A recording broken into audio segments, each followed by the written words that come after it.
Hoje eu quero comentar uma história que está circulando nas redes sociais pela noite, né? Foi o papo da noite, que foi um vídeo feito pelo humorista Fábio Porchat para responder à treta envolvendo uma fala dele na premiação Melhores do Ano do Multishow, que envolvia a influenciadora GK. Se você não sabe quem são essas pessoas, eu vou explicar aqui rapidamente, mas eu vou fazer também um baita disclaimer aqui para explicar por que é interessante a gente comentar esse assunto aqui, que eu acho que muita gente não entende muitas vezes, né? Mas, para começar, houve essa premiação e na hora de homenagear, né, o Jô Soares, que faleceu, o Fábio Porchat, ele fez uma piada envolvendo a GK, que é uma influenciadora, e ele disse ali, né, deu a entender que foi melhor para o Jô Soares ter partido do que ter entrevistado a GK. A GK deu uma entrevista, um mês atrás mais ou menos, para Tata Werneck. E essa entrevista foi bizarra. Eu assisti ontem, não tinha visto a entrevista ainda, assisti ontem essa entrevista e ela é simplesmente algo fora do normal. A GK, ela tá totalmente fora de si nessa entrevista e realmente vai para uns rumos muito bizarros, muito bizonhos mesmo. E a entrevista foi muito criticada posteriormente. Alguns disseram que foi a pior entrevista feita no programa da Werneck. Então, realmente é algo pavoroso, bizarro e certamente foi a isso que o Porchat se referia, a uma entrevista bizonha da GK para a Werneck. A GK, como eu falei, é uma influenciadora. Ela ficou famosa por causa da farofa da GK, que é uma festa que ela faz todos os anos de aniversário, que é uma festa que reúne todas as personalidades importantes da mídia digital, das redes sociais. É uma festa com muitos influenciadores e que custa uma fortuna para participar. Então ela faz essa festa e essa festa deu uma enorme visibilidade para ela, além de outros trabalhos que ela tem aí fora da internet, né? Como humorista, como stand-up, ou seja, ela tem uma carreira aí como humorista e depois, né, graças a esses eventos, ela se projetou nacionalmente e passou a fazer também filmes para Netflix. Depois dessa piada feita pelo Porchat, a GK ficou muito chateada. Ela publicou no Twitter ali reclamando que ela foi humilhada pelo Porchat, né, tirando sarro da morte do Jô Soares e como ela sabe qual é o sofrimento de perder alguém, e como esse Natal para ela foi estragado por causa desse tipo de piadas feitas durante o Melhores do Ano. O Porchat não havia se pronunciado até agora, mas essa noite ele fez um vídeo bem longo, de 6 minutos e pouco, se explicando, se justificando e dizendo que foi uma piada de fato, que não foi tirar sarro do Jô Soares ou da morte do Jô Soares, mas foi tirar sarro de um ano que teria sido catastrófico para a GK. Como eu falei, eu preciso explicar um pouquinho por que isso interessa e o que a gente pode extrair disso. Quem acompanha o canal aqui há mais tempo, né, já tem um bom tempo que eu faço o YouTube aqui, sabe que no começo aqui, durante alguns anos, eu falei muito sobre cultura de massa, inclusive.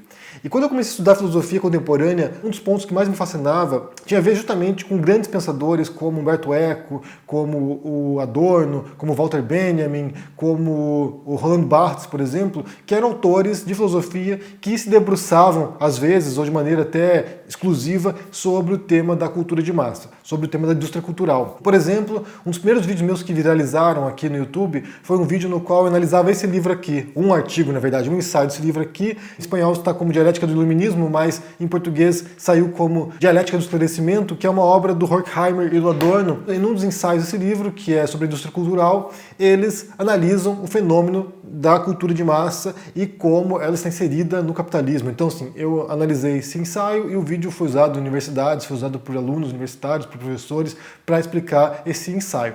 Então, esse é um tema que sempre me fascinou bastante. Claro, desde a teoria crítica, né, desde a escola de Frankfurt, é visto de maneira negativa. A cultura de massa ela é prejudicial, ela está inserida nesses mecanismos de dominação ideológicos do capitalismo, mas outros autores tendem a entender a cultura de massa de maneira um pouco distinta, né? Humberto Eco, por exemplo, tem artigos dele, tem ensaios dele, no qual ele trabalha a partir da cultura de massa e de maneira reflexiva, mas também compreendendo como isso explica o mundo no qual a gente vive. Então, por exemplo, tem um texto dele no qual ele fala sobre James Bond, por exemplo, né, nos textos, os livros de James Bond, os livros do Ian Fleming, e ele vai analisar a obra de James Bond desde essa perspectiva filosófica, mas compreendendo como isso se insere nesse mundo nosso.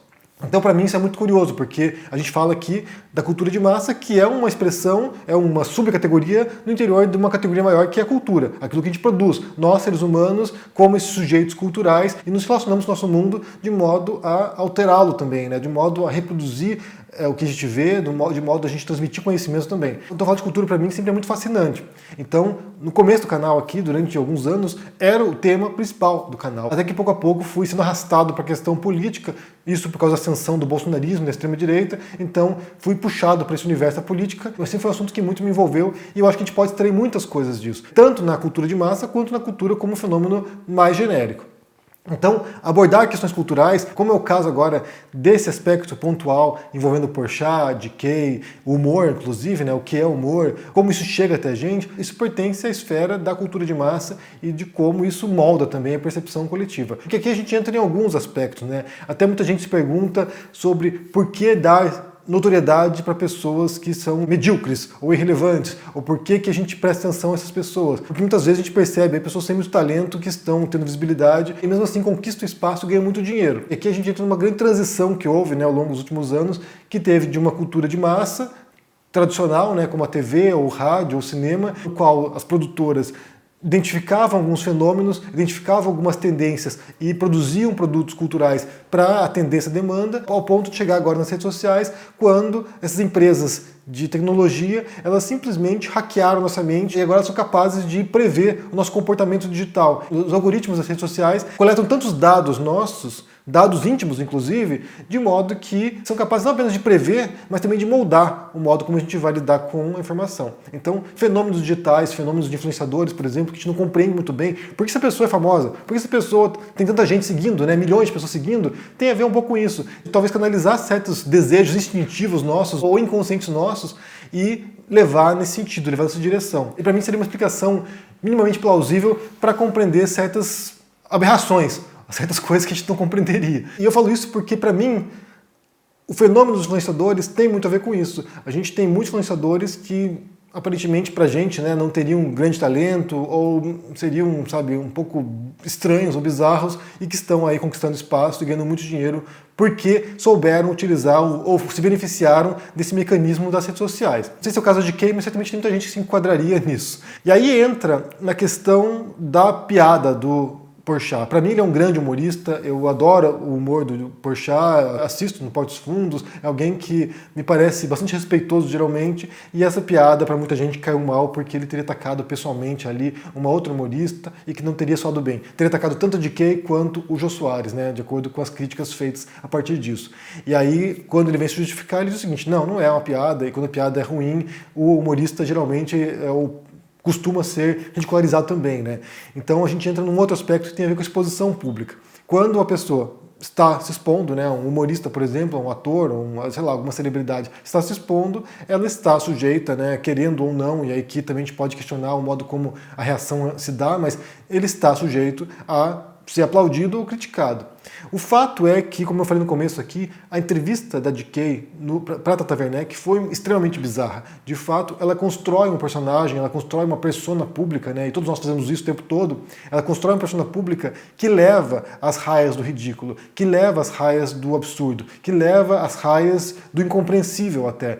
E aí a gente tem outros humoristas que já fizeram isso anteriormente, né? Basta pensar, por exemplo, na figura do Andy Kaufman. Tem até um filme sobre ele, que mostra uma figura pública, uma persona pública do Andy Kaufman, que chocava as pessoas porque ele fazia um tipo de humor que era tão grotesco e tão absurdo e tão incompreensível que era talvez engraçado em algumas circunstâncias, mas em outras circunstâncias era simplesmente chocante. As pessoas não entendiam, não achavam graça, mas ele ia lá forçando as tintas e expandindo os limites do humor, de modo que você nunca sabia se era piada ou não era, ou se era pra ser engraçado ou não, ou se era pra rir ou não. Então a DK me parece que, claro, sem comparar a Andy Kaufman aqui, mas a DK parece que tem tentado forçar o humor dela no sentido que vai para umas raias do absurdo e ninguém compreende, ou poucos compreendem, ou nem todo mundo acha graça. A tiração de sarro feita a partir da entrevista, de fato, dá essa margem de que não é fácil entrevistá-la, de que talvez seja imprevisível trazer uma pessoa como essa para um programa, que ela simplesmente é essa metralhadora giratória aí que pode falar um monte de besteiras, fazer um monte de coisas absurdas, inclusive até prejudicando a dinâmica do programa. Aparentemente, nesse programa da Tata Werneck, ela extrapolou o horário, ela não queria ir embora do palco, ou seja, rolaram algumas coisas esquisitas ali e que depois foram objeto de notícias e crítica. Como eu falei no disclaimer, esse tipo de fenômeno, que inclui também os influenciadores digitais, revela muito sobre a nossa época, o modo como a gente está constantemente aguardando ou esperando algo mais bizarro do que veio antes. Então, assim, para você fazer humor, para você chamar atenção, para você poder, sabe, capitalizar em cima disso, você precisa ser mais chocante do que você já foi, ou mais chocante do que outro influenciador. Me parece que a DK vai nesse sentido de querer chocar, de querer atrair atenção a qualquer custo. Isso já era algo perceptível na cultura de massa, isso já acontecia anteriormente, ao longo das últimas décadas, mas na internet, nas redes sociais, isso torna muito mais evidente. É atrair a fama e a atenção a qualquer custo. E isso talvez já tenha se tornado o padrão de criação de conteúdo. A gente percebe isso nas redes sociais, a gente percebe isso no TikTok, a gente percebe isso aqui no YouTube mesmo ou em outras redes sociais. De modo a chamar atenção, você sempre tem que trazer um conteúdo mais bizarro do que o anterior. Inclusive, isso não é diferente com a política também, né? O grande chamariz do governo Bolsonaro para muita gente na imprensa ou nas redes sociais era justamente isso, porque era um governo que fornecia bizarrices o tempo todo para as pessoas. Então nunca faltava conteúdo para quem falava de política. E na cultura também me parece que vai nesse sentido. Entender esse tipo de produção e por que ela faz sucesso fala muito sobre quem nós somos também. Como eu falei, a cultura ela é uma expressão de quem nós somos como sociedade, ou como indivíduos também, né? Então, assim, é um reflexo de certos desejos, de certos impulsos, de certos gostos nossos, e que se vê refletidos posteriormente naquilo que é feito. O fato é que, para resumir, não me pareceu de modo algum que o Porchat queria fazer bullying com a DK. Ele simplesmente pegou alguém que está em visibilidade, que tem feito coisas estranhíssimas, de fato, como ele disse, né? Coisas bizarras mesmo, tem se comportado desse modo, sempre se comportou na verdade, mas parece que tem piorado, então, simplesmente, ele pegou ali algo em destaque e usou como gancho para o humor. Então, sim, ele fez piada, que é o papel dele, e o papel da DK também, de usar esses elementos para fazer rir, para extrair riso das pessoas.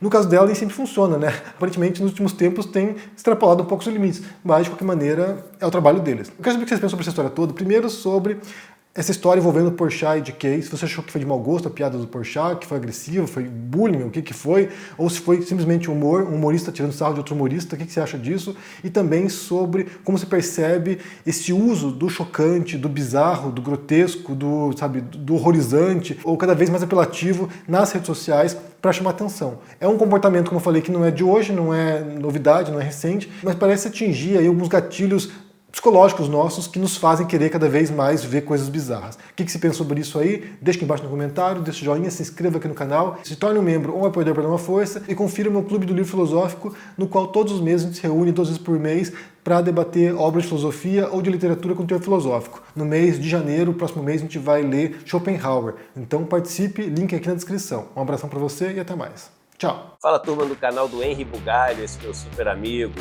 Eu tenho um convite para fazer para vocês. No nosso encontro Mapa da Mina de 2022, eu previ que se o dólar caísse e viesse abaixo de 4,80, isso seria uma oportunidade de compra. Ele deveria passar o ano inteiro em níveis altos, até acima de R$5. Muita gente achava o contrário, achava que ia continuar caindo toda a vida. Pois bem, mais uma vez a gente acertou. Todo ano a gente tem acertado bastante nesse encontro Mapa da Mina. E esse ano de 2023 ele vai acontecer no dia 26 de janeiro, às 8 horas da noite, no horário de Brasília. Se você quiser participar gratuitamente, é um encontro que não tem replay. É só você clicar no link aqui em cima ou aqui embaixo. Vai lá e se inscreve. Ajuda os seus investimentos e também a você planejar os seus negócios ao longo desse ano. O cenário está muito difícil, mas se a gente se ajudar, fica um pouco mais fácil. Um abraço.